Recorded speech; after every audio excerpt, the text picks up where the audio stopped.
एक बार की बात है, एक बूढ़ी भिखारन जामुन थी और वो भीख मांगकर ही अपना पेट भरती थी। पर कुछ दिन से उसके पूरे शरीर पर फोड़े फुंसी निकल आए थे, जिसकी वजह से वो बहुत परेशान थी। हाय रे, एक तो ये बुढ़ापा, ऊपर से ये फोड़े फुंसी और हो गए मेरे बदन पर। बहुत दर्द कर रहा है पूरा शरीर, और तो और बहुत भूख भी लगी है। सुबह से कुछ नहीं खाया। हाँ, वो सामने एक गांव दिखाई दे रहा है, वहाँ से जरूर मुझे कुछ खाने को मिल जाएगा। आज वहीं जाकर भीख मांगती हूँ। जामुन उस गांव में जाकर भीख मांगने लगती है।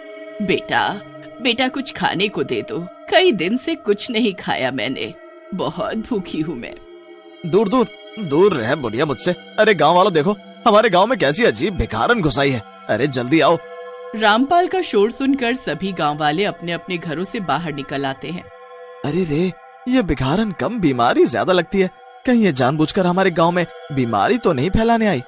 हाँ भाई, तुमने सही कहा, ये बीमारी ही फैलाने आई होगी जरूर। ए बुढ़िया, खुद जाएगी यहाँ से कि हम लोग तुझे धक्के देकर यहाँ से भगाएं?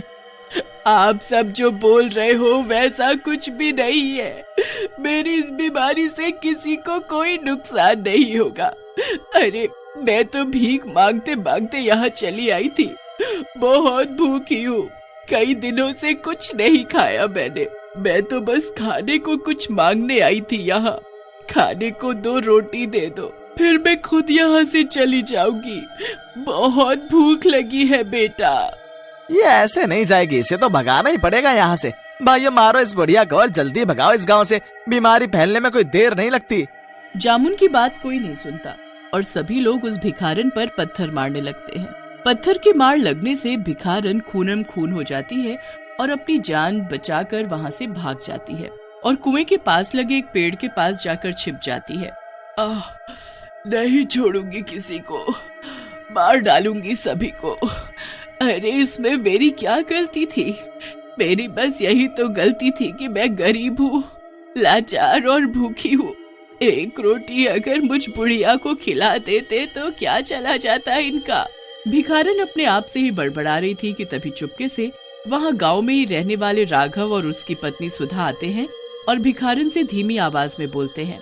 काकी, हम तुम्हारे लिए ये खाना लाए हैं, तुम इसे खा लो और किसी से कुछ नहीं कहना कि हमने तुम्हें ये खाना दिया है।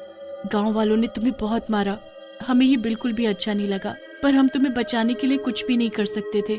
पर हाँ, हम तुम्हें खाना जरूर खिला सकते हैं। काकी, अब हमें चलना होगा यहाँ से, अगर किसी ने हमें यहाँ देख लिया तो बहुत गड़बड़ हो जाएगी। सुधा और राघव भिखारन को इतना बोलकर वहाँ से चुपचाप चले जाते हैं और वहाँ भिखारन रोटी को माथे से लगाती है और खाने लगती है। भिखारन को बहुत चोट लगने की वजह से वो वहीं बैठे बैठे ही मर जाती है। पूरे गांव में भिखारन के मरने की खबर फैल जाती है। उस भिखारन को भी यही हमारे गांव में ही मरना था क्या? अब क्या करें उसका? कौन हाथ लगाएगा उसे? कौन करेगा उसका अंतिम संस्कार? भाइयों, मैं तो कहता हूँ कि इस बुढ़िया को वहीं पड़ा रहने देते हैं। उसकी गंध सूंघते ही जंगली जानवर उसे खुद ब खुद खा जाएंगे, किसी को कोई हाथ लगाने की जरूरत नहीं पड़ेगी। गांव वालों की बातें सुनकर सुधा और उसके पति राघव को बहुत बुरा लगता है, इसलिए वो दोनों आधी रात के वक्त उस भिखारन के पास जाते हैं और दोनों मिलकर उसे वहीं गड्ढे में गाड़ देते हैं। और गांव वालों को यही लगता है कि सच में उस भिखारन को जंगली जानवर खा गए। फिर रातों रात उसी जगह जहां भिखारन दबी थी, वहां एक बड़ा सा जामुन का पेड़ उग जाता है और उस पेड़ पर मोटे मोटे काले जामुन भी लबालब लद जाते हैं। उस पेड़ पर लगे जामुनों पर जब नट्टू की नजर पड़ती है तो उसके मुंह में पानी भर आता है और वो तुरंत जामुन के पेड़ पर चढ़ जाता है। पर पेड़ पर चढ़ते ही उसे वहाँ एक गुफा नजर आती है। नट्टू उस गुफा में घुस जाता है और वहाँ गुफा में एक बुढ़िया को देखकर चौंक जाता है। कौन हो तुम? और इस पेड़ पर, यहाँ गुफा में? मेरे तो कुछ समझ नहीं आ रहा है, ये सब क्या हो रहा है? पेड़ पर, गुफा में, ये बुढ़िया कैसे आई और ये यहाँ क्या कर रही है? ज्यादा दिमाग पर जोर डालने की कोई जरूरत नहीं, तुम बस इन जामुनों पर नजर डालो। देखो देखो, ये जामुन कितने रस भरे और मीठे मीठे हैं। अरे जब तक तुम इन्हें खाओगे नहीं तो तुम्हें कैसे पता चलेगा कि ये मीठे हैं या नहीं। ये लो और खाओ इन्हें। और हाँ, अगली बार मैं तुम्हें जामुन तभी खिलाऊंगी जब तुम मेरे और मेरे जामुन का पता किसी और को नहीं बताओगे। नट्टू बुढ़िया के हाथ से जामुन लेकर खा जाता है। नट्टू को जामुन बहुत मीठे और स्वाद लगते हैं। वो और खाता है और खाते ही जाता है। अब तो मेरा पेट भी भर गया, बहुत खा लिया मैंने, अब मुझे चलना चाहिए, पर मैं कल फिर आऊंगा जामुन खाने। तुम मेरे लिए कल भी रखना जामुन तोड़कर। नट्टू जामुन खाकर खुशी खुशी वहाँ से चला तो जाता है, पर घर पहुँचते ही उसके पूरे शरीर पर फोड़े निकलने शुरू हो जाते हैं और वो दर्द से तड़पने लगता है।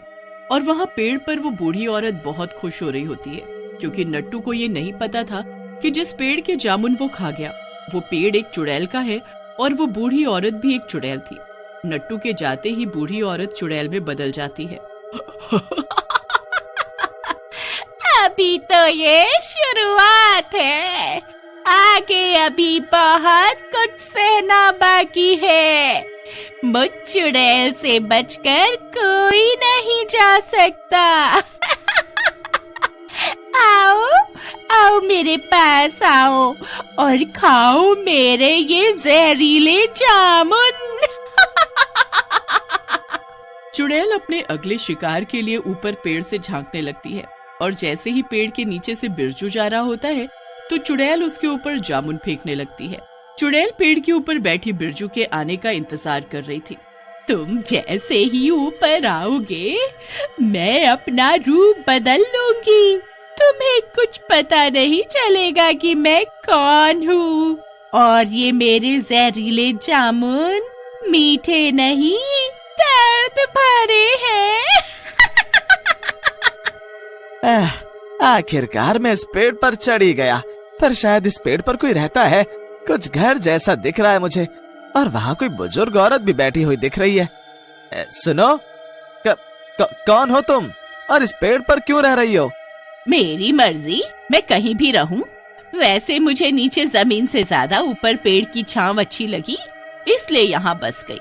यहीं रहती हूँ और ये जामुन खाकर अपना पेट भर लेती हूँ। ये तुम भी खाओ जामुन, बहुत मीठे हैं। तुम्हें तोड़ने की भी जरूरत नहीं, मैंने पहले से ही तोड़ रखे हैं। बिरजू ढेर सारे जामुन खाता है और अपने गमछे में भी थोड़े बांध लेता है अपनी पत्नी और बच्चों के लिए। फिर चुड़ैल बिरजू को भी मना कर देती है कि उसके बारे में किसी को ना बताए। घर पहुंचते ही बिरजू अपनी पत्नी रेखा और बच्चों को जामुन खिलाता है, पर तभी अचानक सबके शरीर पर फोड़े निकलने शुरू हो जाते हैं, हाथों पर, मुंह पर, हर जगह। अजी अजी ये क्या हो गया? ये अचानक मेरे शरीर पर इतने फोड़े कैसे निकल आए? ये तो आपके और बच्चों के शरीर पर भी निकल आए।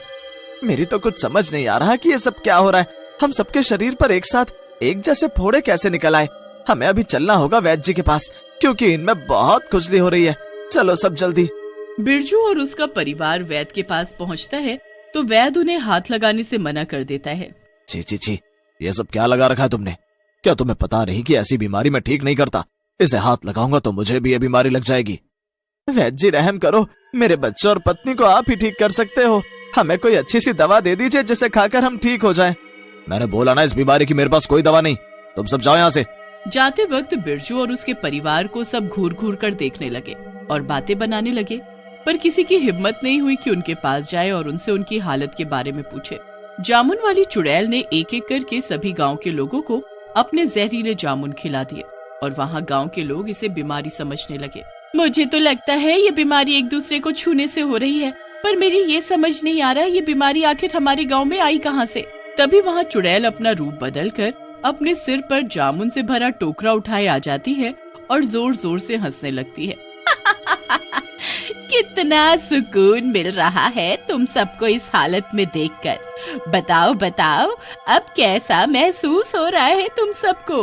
तभी वहाँ खड़े सभी लोग एक एक करके यही बोलते हैं कि उसने सभी को जामुन खिलाए। तभी उन सबको समझ आ जाता है कि ये सब बूढ़ी औरत की चाल थी और उसने ही उन सबका ये हाल किया है। पर उनके बोलने से पहले ही बूढ़ी औरत चुड़ैल में बदल जाती है। अब समझ आया कि मैं ऐसा क्यों बोल रही थी। एक दिन तुम सबने मुझे एक रोटी के लिए तड़पाया और पत्थरों से बहुत मारा और तुम लोगों से जान बचाकर मैं भाग गई। पर मरने से पहले एक भले पति पत्नी ने मुझे खाना खिलाया, मेरी तकलीफ को समझा। पर सुबह की किरण मेरे नसीब में नहीं थी क्योंकि मैं मर चुकी थी। हम सबको अपनी गलती का एहसास हो गया, इसलिए हम सब तुमसे माफी मांगते हैं और ये वादा भी करते हैं कि कभी भी कोई भूखा हमारे दरवाजे पर आएगा वो भूखा नहीं जाएगा। गांव वालों की ऐसी बातें सुन चुड़ैल का दिल पसीज जाता है और वो सभी को माफ तो कर ही देती है, और फोड़ों से छुटकारा दिलाने का तोड़ भी बता देती है। उसके बाद गांव के सभी लोग बिल्कुल पहले जैसे हो जाते हैं।